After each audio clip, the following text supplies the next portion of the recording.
नमस्कार आप सभी को। आज की इस वीडियो में हम आईपीसी का सेक्शन 87 के बारे में जानेंगे। सेक्शन 87 किस बारे में बात करता है? ये बात करता है कि अगर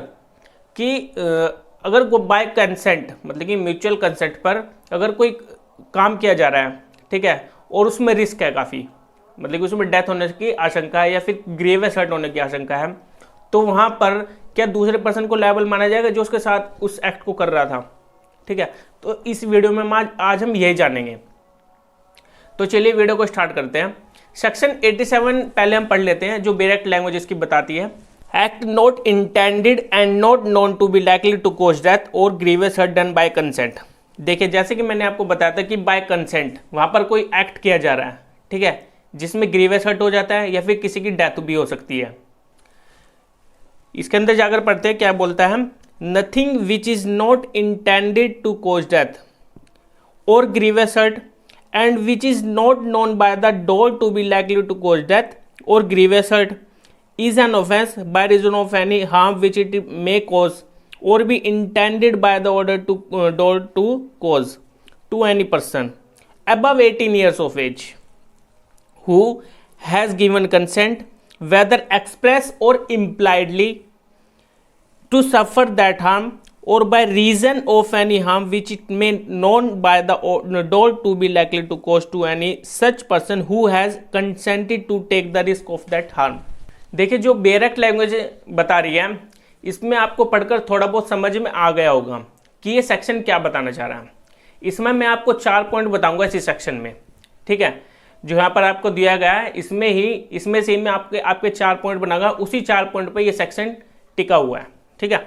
जो पहला पॉइंट है, not intended to cause death और ग्रीवियस हर्ट, जैसे कि हमने सेक्शन में पढ़ा था, ये पॉइंट है इसमें। और इसमें बोला गया है कि यहां पर कोई इंटेंशन नहीं होनी चाहिए किसी की डेथ कॉज करने की, किसी को ग्रीवियस हर्ट करने की, ठीक है। अगर वहां पर इंटेंशन होगी तो वहां पर यह सेक्शन अप्लाई नहीं होगा, ठीक है। वहां पर इंटेंशन होनी चाहिए उसको मारने की, उसके दिमाग में होना चाहिए कि उसकी मेरे को डेथ करनी है, उसको ग्रीवियस हर्ट पहुंचाना है, ठीक है, यह इंटेंशन होता है।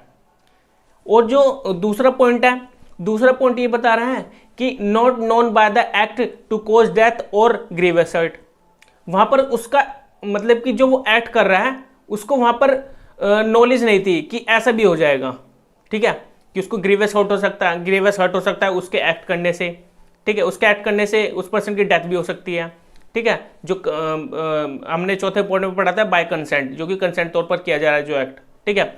जो चौथा पॉइंट है वो कंसेंट पर ही है। ये मैं दूसरा पॉइंट आपको बता रहा हूं कि वहां पर उसको नॉलेज नहीं थी कि वो उस एक्ट करने से उस पर्सन की डेथ हो सकती है, उस पर्सन को ग्रीवियस हर्ट पहुंच सकता है, ठीक है।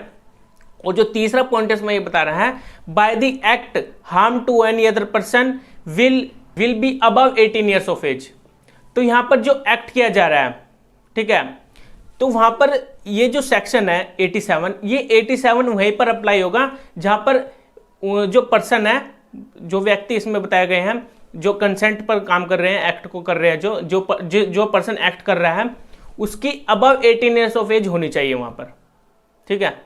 वहां पर 18 ईयर्स ऑफ की एज होनी चाहिए जो कंसेंट दे रहा है, जो कंसेंट ले रहा है, ठीक है, उसकी कंसेंट को ले रहा है। तो वहां पर दोनों की क्या होनी चाहिए? अबव 18 ईयर्स ऑफ एज होनी चाहिए। और चौथा पॉइंट कंसेंट पर ही है, जिसमें दोनों पर्सन क्या करते हैं, कंसेंट के तौर पर उस एक्ट को करते हैं और रिस्क पर करते हैं। By the consent of other person for done this act at risk, मतलब कि वो एक्ट रिस्क पर करते हैं कि उसमें डेथ होने की आशंका भी हो सकती है, उसमें ग्रीवियस हर्ट भी हो सकता है, ठीक है, किसी दूसरे पर्सन को। तो ये 4 पॉइंट इसमें है। जो 4 पॉइंट है, इस 4 पॉइंट मैंने इसी सेक्शन की जो डायरेक्ट लैंग्वेज है इसमें से ही मैंने आपको निकालकर बताया ये 4 पॉइंट। इसको आप अच्छे से रीड कर लेना। अगर ये 4 पॉइंट नहीं होंगे तो ये 87 यहाँ वहां पर अप्लाई नहीं होगा। सबसे मेन पॉइंट इसमें यही है कि जो कंसेंट दे रहा है उसकी अबव 18 ईयर्स ऑफ एज होनी चाहिए, और जिसको कंसेंट दी जा रही है उसकी भी अबव 18 ईयर्स ऑफ की एज होनी चाहिए। 18 साल से ऊपर का वहां पर व्यक्ति होना चाहिए, ठीक है। तो ये 4 पॉइंट है जो हमने अच्छे से इसमें बता दिया मैंने, जिसमें आपको डायरेक्ट लैंग्वेज आपकी क्लियर होगी।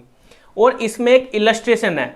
इलस्ट्रेशन मीन्स यहाँ पर आपको एक उदाहरण दिया गया है इस उदाहरण से आपके जो ये सेक्शन 87 बेयर एक्ट लैंग्वेज है ये आपको क्लियर हो जाएगी उदाहरण के तौर पर। ठीक है, तो चलिए पढ़ते हैं इसमें जो इलस्ट्रेशन है वो क्या बता रही है। A and Z agrees to fence with each other for amusement. The agreement implies the consent of each other to suffer any harm which in the course of such fencing may be caused without foul play, and if A while playing fairly hurts Z or commits no offense। देखिए इस illustration को पढ़कर आपको समझ में आ गया होगा जो इसमें A और Z की बात की गई है वो एग्री करते हैं यहाँ पर एक साथ, मतलब कि कंसेंट देते हैं दोनों कि हम एक गेम खेलेंगे। ठीक है, वो कंसेंट दे रहा है किस्म से, मतलब कंसेंट पर वो वहां पर एक गेम खेला जा रहा है किसका, तलवारबाजी का। ठीक है, तलवारबाजी का वहां पर एक गेम खेला जाए। फैंस, यहाँ पर जो फैंस दिया गया है, फैंस का मतलब होता है तलवारबाजी करना, और जो अम्यूजमेंट है, अम्यूजमेंट का मतलब मनोरंजन के तौर पर। ठीक है, तो फॉर अम्यूजमेंट वो वहां पर मनोरंजन एक मतलब गेम खेलेंगे तलवारबाजी का। तो तलवारबाजी में आपको पता है वहां पर रिस्क भी है, किसी की भी पर्सन की डेथ हो सकती है वहां पर। ठीक है, तो यहाँ पर ए और जेड खेलने जाते हैं बाय कंसेंट। ठीक है, और इसमें आपको बेयर एक्ट लैंग्वेज में आपको दिख रहा होगा वो एग्रीमेंट करते हैं, इम्प्लाइडली करते हैं, वो कंसेंट देते हैं एक दूसरे को कि हम इस गेम को खेलेंगे, और इसमें रिस्क भी है, इसमें डेथ भी कॉज हो सकती है।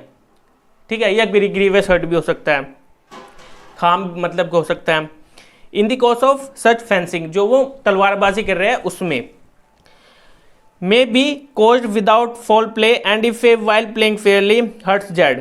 तो वहां पर जब वो दोनों तलवारबाजी कर रहे थे तो उसमें जेड पर्सन को हर्ट हो जाता है, वहां पर उसको ग्रीवियस हर्ट हो जाता है, तो वहां पर ऑफेंस माना जाएगा ए का, नहीं माना जाएगा, क्योंकि उन्होंने बाय कंसेंट, ठीक है, उन्होंने दोनों ने एक कंसेंट के तौर पर इम्प्लाइडली वहां पर क्या था, एक एग्रीमेंट किया था एक किस्म से। ठीक है, तो वहां पर 87 का यहाँ पर ए पर्सन को क्या मिलेगा, डिफेंस मिलेगा। यहाँ पर 87 सेक्शन उसको डिफेंस देगा, उसको बचाएगा कि आपने जो ये गेम खेला था इस गेम में आपको कोई मतलब कि अगर किसी दूसरे पर्सन को मतलब डेथ की भी कॉज हो जाती है या फिर ग्रीवियस हर्ट हो जाता है तो यहाँ पर 87 सेक्शन उसको बचाएगा।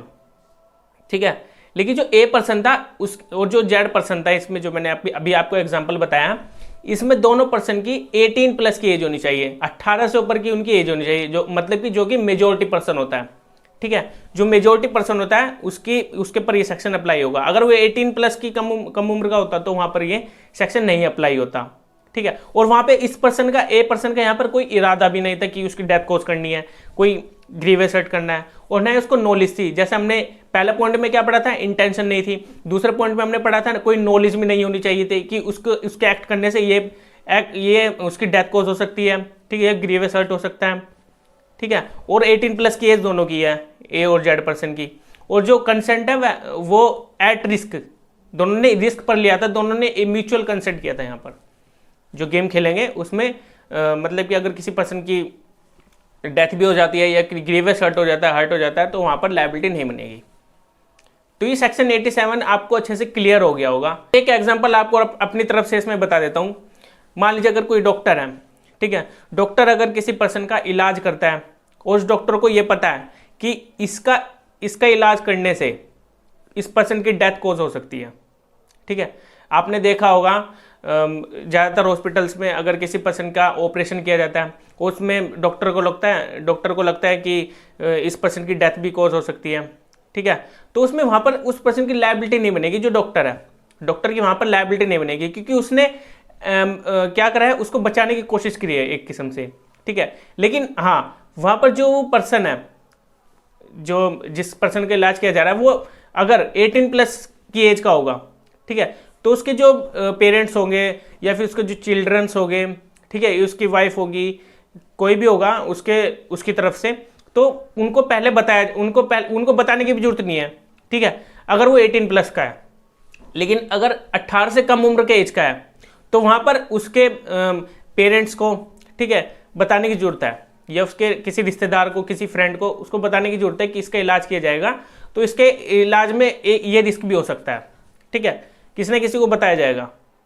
तो ये डॉक्टर अपने रिस्क पर करता है, वहां पर रिस्क लेगा तभी उसकी जान बचाई जाएगी। आपको मामूली सी बात, तो ये बात तो पता ही होगी। ठीक है। तो ये सेक्शन 87 वहाँ पर लगेगा। आपको अच्छे से क्लियर हो गया होगा सेक्शन 87। अगर आपको कोई भी डाउट होता है तो आप मेरे टेलीग्राम चैनल पर ज्वाइन होकर मुझसे पूछ सकते हैं, मेरे जो डिस्कशन ग्रुप में बना हुआ है मेरा, ठीक है, वहाँ पर आप पर्सनली मुझे मैसेज करके पूछ सकते हैं। और अगर आपने मेरे सब्सक्राइब नहीं किया मेरे चैनल को तो सब्सक्राइब जल्द से जल्द जरूर कर लीजिए। अब हम अपनी नेक्स्ट वीडियो में मिलेंगे काफ़ी इंटरेस्टिंग टॉपिक पर। Okay bye.